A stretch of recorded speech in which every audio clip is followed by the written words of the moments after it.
Thank you so much. Can everyone hear me? Perfect. So I think someone's going to have my slides up in just a second. Until then, I'll introduce myself. My name is Enkhuun Byambadorji. I'm a negotiator from Mongolia at this COP and at last COP, and right now I'm following the NCQG and the adaptation tracks. But for the purposes of this event, I'm speaking on my authority as the co-founder and director of operations of a nonprofit called Breathe Mongolia Clean Air Coalition. We're a registered nonprofit in the US and in Mongolia, and we work around issues of climate and clean air and health. So today I'll be talking about how climate narratives actually drive a lot of climate policy and why it's important to look and work at the level of narratives and storytelling and what people and the public believe as the discourse in order to change climate policies to create healthy environments for both people and the planet. So let me paint you a bit of a picture. Here at COP, a lot of the negotiators, especially those coming from warmer climates, are saying, this is really cold. It almost feels like we need to go into hibernation. But for Mongolia, right now, it's about -10 degrees at its coldest at night. And it'll get to about -40 degrees, and in some parts, even -45 and -50 at the height of winter in December and in January. And the cold season of Mongolia, or the winter season, is no longer known as the winter season. It's known as the pollution season, because that's when pollution is the highest. This is a picture of the air pollution map that the government puts out that I took about 2 hours ago. And this shows the current state of air pollution. The green is good, the yellow is not too good, and the red and the oranges are pretty bad. And the red is like really bad, and the purple is like really, really bad. But you also have to remember that actually the indicators upon which these numbers are showing are actually lower than the standards that the WHO uses. So this air, according to WHO, means that it's actually much, much worse than it's shown here.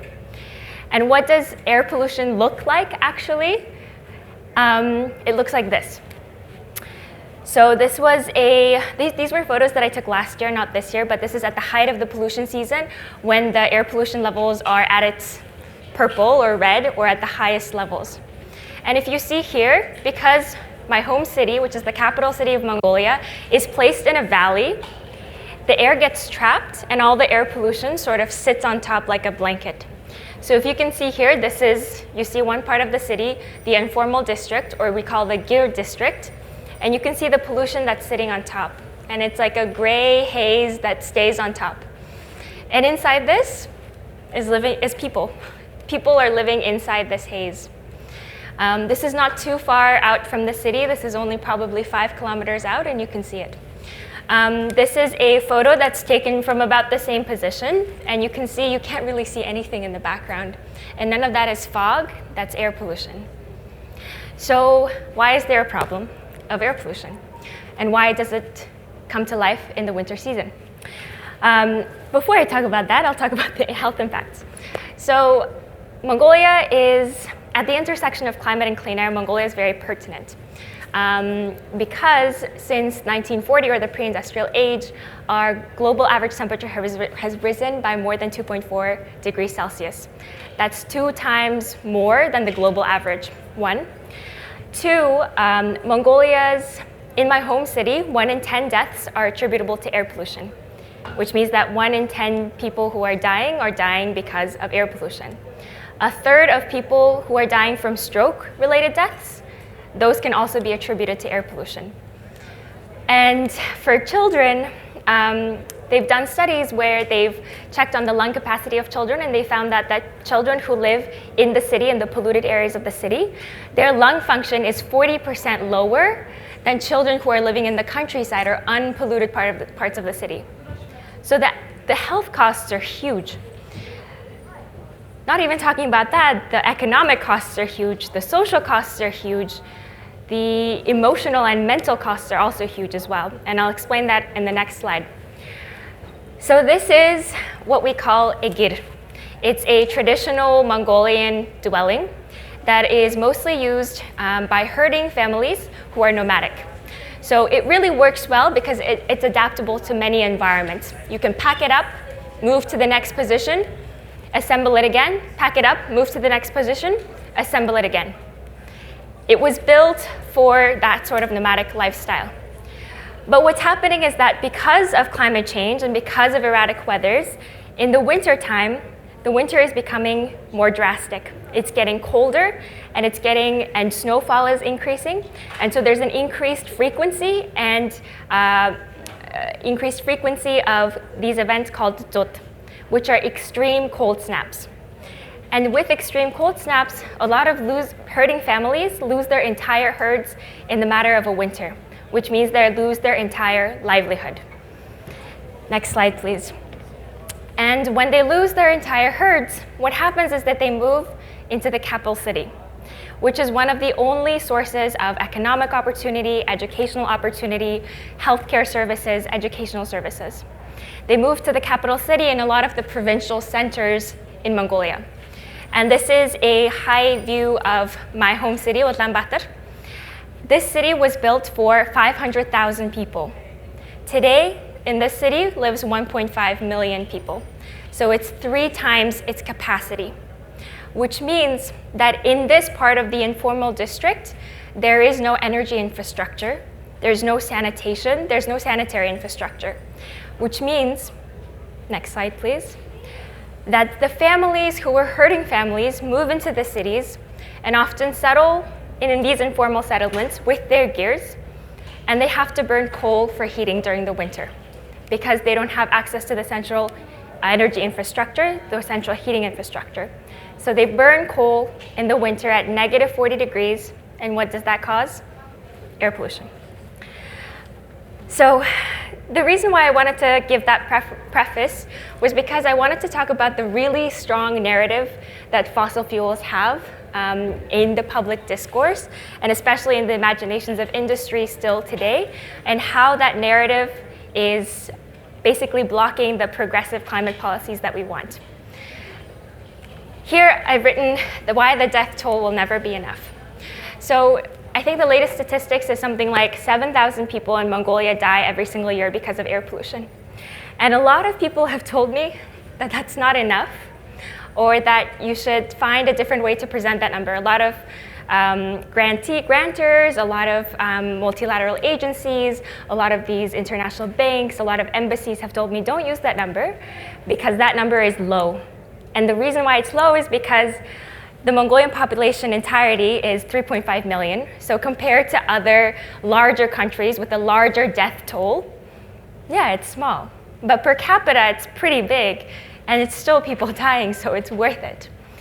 And I've spoken to climate and clean air activists from all over the world, and they've told me that their ministers, that the people who are in their country's decision-making power, with a lot higher death toll, they've also been told the numbers are not high enough. The death toll is not high enough.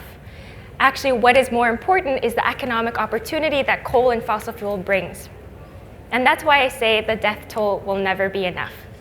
And that's why you have to work at the level of narratives. Because the narrative that fossil fuels and coal holds is a lot stronger than the quantitative or the quantum that we're focusing on in terms of negative health, adverse health impacts, economic impacts, anything else. So these are just a couple of examples that of papers that have been published in the last couple of years talking about basically the narrative around coal. And this is very relevant. This is, as you can see, relevant in a whole host of countries. But for Mongolia, it's especially relevant. Because in Mongolia, coal is not just coal. For a really long time, coal and its associated mining industry have been associated with hope, development, economic growth, vision, the future, and a way to compete with the West, a way to catch up for developing countries to catch up with developed countries. And this narrative of coal has been a powerful force for people and for decision makers that we're at this point today, where coal is subsidized to a point that it's the cheapest form of energy out of everything, the cheapest form of heating out of everything. And here, this is a poster that was made by the Ministry of Environment. I think this is from a couple of years ago. So this is what the So in 2019, the government banned the use of raw coal in households in an effort to improve air quality, and introduced what they called improved coal, which is supposed to emit less particulate matter, it's supposed to be less polluting, and so less killing. That's not necessarily the case. That has never been the case, but that is the overarching narrative. And these are the packets that improved coal is sold in. And what this says is improved good coal. Good coal. So in an effort to reduce air pollution, we're chasing cleaner forms of coal, which we know is never going to work out. And in fact, after the introduction of these types of coal require more oxygen to burn, which means that families who have been using other forms of coal, if they're not cleaning their coal stoves enough, if they're not doing it in a certain way, they're exposed to high levels of carbon monoxide. And there have actually been a lot of cases of carbon monoxide poisoning in the last 5 years since this coal has been introduced. It's skyrocketed. And just a couple of weeks ago, the head of the public health agency in Mongolia said that the reason why people were getting carbon monoxide poisoning was people's faults, was citizens' faults. Even though there was not enough communication about how to burn this new type of coal, its health risks, how to use the carbon monoxide monitors that they've been providing, how to change the batteries, not enough communication, but blaming it on residents. So for Mongolia, that's how strong of a hold that this coal narrative has. But people who are actually having to heat their homes with this coal know how dirty it is. You have to get up several times a night, and this is often women and girls, to heat the coal stove again in order to keep warm. Once this coal burns off, what do you do with the ashes and the waste? The garbage truck doesn't pick it up. It then goes into the streets, and the streets become dirtier. And let's not even talk about the indoor air pollution, because you're burning coal and it's indoors, but also the outdoor air pollution is horrible as well. Next slide, please. So with that, one of my key messages today is that air pollution is a political and economic choice that we make. It's not just something that happens, it is a choice. And this was a choice that our government made 5 years ago to maintain air pollution. Of course, there needs to be midterm solutions. Yes, and this may be a midterm solution, but it was framed as a long-term solution. It was framed as something that would help the country breathe clean air. And obviously we're at this stage and we're not. And what is the cost? Well, the cost is people's lives. It's children, it's the next generation of everyone, it's the next generation of leaders, and it's also our future generations as well. And the same with the previous slide, and the same sort of inequitable, unjust, and extractive systems that are creating the clean air, the air quality crisis, are the same ones that underline the climate crisis as well. Because one, with air quality in Mongolia, it's something that is partly caused by climate change, because it's driving people out of their hurting livelihoods and forcing them to move to cities with no energy infrastructure, so they have to burn coal, and that coal, in effect, further contributes to climate change. So it's one of those really negative, reinforcing cycles that goes on and on and on. Next slide, please. So how do we transform the narrative? I don't really have a good answer to this question, but one answer that I thought of was from my training to be a young negotiator. And what we're taught as young negotiators, next slide please, is that it's far more important to work at the level of interests rather than positions. And what is the difference between interests and positions? This is a story from the training that we took with the Youth Negotiators Academy, so I'll borrow this one. Imagine that I was a mother and I had 2 children, and I had 1 orange. And my 2 children come up to me and say, I want an orange, both of them. The maybe first immediate thing that I would think of is to split the orange in half and give half to one kid and the other half to the other kid. And that's working at the level of positions. But what I could do is I could ask each kid, why do you need the orange? What are you going to use it for? And it turns out one kid is really hungry and wants to something to eat. And the other kid is trying to make a cake for their friend's birthday and wants the zest of the orange, so the outer layers of the orange. And now I'm asking why, and I'm starting to work at the level of interests. And so then what I can do is I can give the outer part of the orange, the zest, to one kid, and the entire actual eating part of the orange to the other kid. And that is a much more win-win outcome than splitting the orange in half. So that's what it means. And I think we need to work at the level of interests in order to combat these narratives and these discourses that really pervade society to think that something is good or bad. And I think this can be likened to something like thinking like-minded versus like-hearted. Sorry, these are supposed to be the other way around, or the top was supposed to be the other way around. But instead of always seeking to work at the level of like-mindedness, because in negotiations that's never going to work out and no one is like-minded, we need to work at the level of like-hearted, or those more deeper interests. Next slide, please. So with my nonprofit, the way that we try to do this is really threefold. Our mission is to transform the policies, educate communities, and advance solutions to cleaner air, protect our climate, and champion environmental justice. Next slide, please. And we work on three main levels. The first is education and capacity building. The second is community building, so there's no siloing in the work that we do. And most importantly, cross-sectoral and multi-level community building. And the third is systemic change, focused at changing policies, narratives, and the discourses that underlie them. Next slide, please. And some of the ways that we've tried to change these narratives is that, remember how I showed you the map and told you that it's not actually the air quality numbers according to the WHO?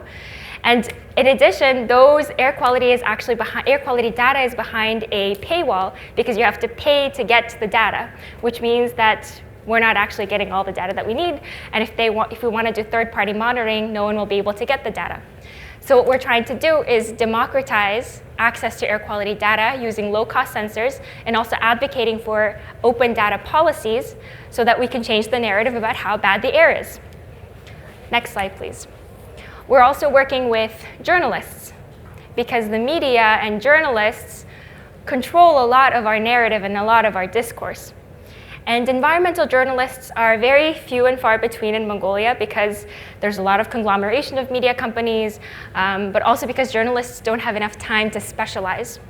So we're trying to build these specialized journalists who are trained on topics of environment, climate change, and air pollution so that they can come at the problem at deeper roots. And rather than blame individuals for burning coal, look at the very systemic roots that cause them to burn coal. Next slide, please. And finally, work to build coalitions. So this is a platform that we built in collaboration with UNICEF for transparency so that any organization, governments, private sector, public sector, nonprofit, intergovernmental, they can come onto this platform, upload the resources, the reports, the projects that they're doing in air quality, and report how much money is being spent and what is the impact, so that there's a level of transparency, and so that people know what are the policies that are being put in place, and what is their actual impact. Next slide, please. I think that's my last one. So I guess to wrap it up, the air pollution that we breathe in Mongolia, and I think in a lot of places in the world, is not actually air pollution or the air pollutants themselves. It's the climate crisis itself. And that's something that we don't realize. And a report came out by the Global Climate and Health Alliance last year, where they scored NDCs, all the NDCs that countries had put out, and whether those NDCs were enough to bring on clean air, to bring about clean air. And what they found was that 6 billion people on this planet don't live in a country where their NDCs are aligned with clean air policies. 6 billion, that's most of the world, that's a majority of the world. And so what we need to do is these integrations of health aspects into NDCs, into climate policies, and to look at these intersectionalities to understand and work at the narratives. Thank you.